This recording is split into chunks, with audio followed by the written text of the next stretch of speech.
সকলে আমি নিজে পর্যন্ত গর্বিত বোধ করি যে আমিও একজন লক্ষ্মী ভাণ্ডারের প্রকল্পের আওতার মধ্যে পড়ি। আমার বলতে কোনো দ্বিধাবোধ নেই। আমার স্বামী আমার মাসে কিন্তু 1000 টাকা দিতে পারে না, কিন্তু মমতা বন্দ্যোপাধ্যায় আমার অ্যাকাউন্টে মাসের প্রথম দিনে কিন্তু সেই 1000 টাকা ঢুকিয়ে দেয়।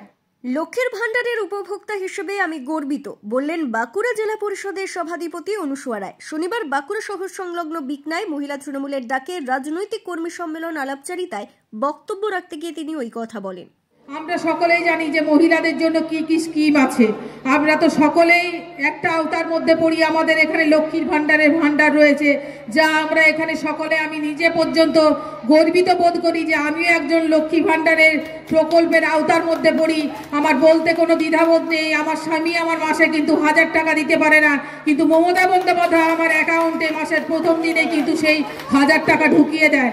এটা আমার কিন্তু একটা নিজস্ব একটা অধিকার। নিজের টাকা আমি নিজেই স্বেচ্ছায় নিজের ইচ্ছা মতো আমি সে টাকা খরচ করতে পারি। আপনারাও সকলে কিন্তু সে 1000 বা 1200 টাকা আপনারা কিন্তু প্রত্যেকেই পান।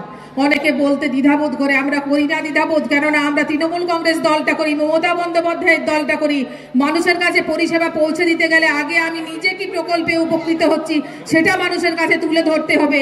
আমি সেই প্রকল্পের আওতার মধ্যে পড়ছি, সেই প্রকল্পের সমস্ত সুবিধা সুযোগ নিচ্ছি, অথচ মানুষের কাছে জানাচ্ছি না। সেটা বললে তো চলবে না, মানুষের কাছে সেটা আগে তুলে ধরতে হবে আমি কিভাবে উপকৃত হচ্ছি। আমি সকলের কাছে অনুরোধ করব, সকলে আসুন একত্রিত হয়ে আমরা সকলে 2026 বিধানসভা নির্বাচন আমাদের বড় লড়াই। আমাদের মমতা বন্দ্যোপাধ্যায়ের হাতে আমাদের যে 6টি আসন রয়েছে বাঁকুড়া লোকসভা কেন্দ্রের, সেই 6টি আসন যেন আমরা দিদির হাতে তুলে দিতে পারি। আমাদের মহিলাদের অগ্রণী ভূমিকা নিতে হবে সেখানে।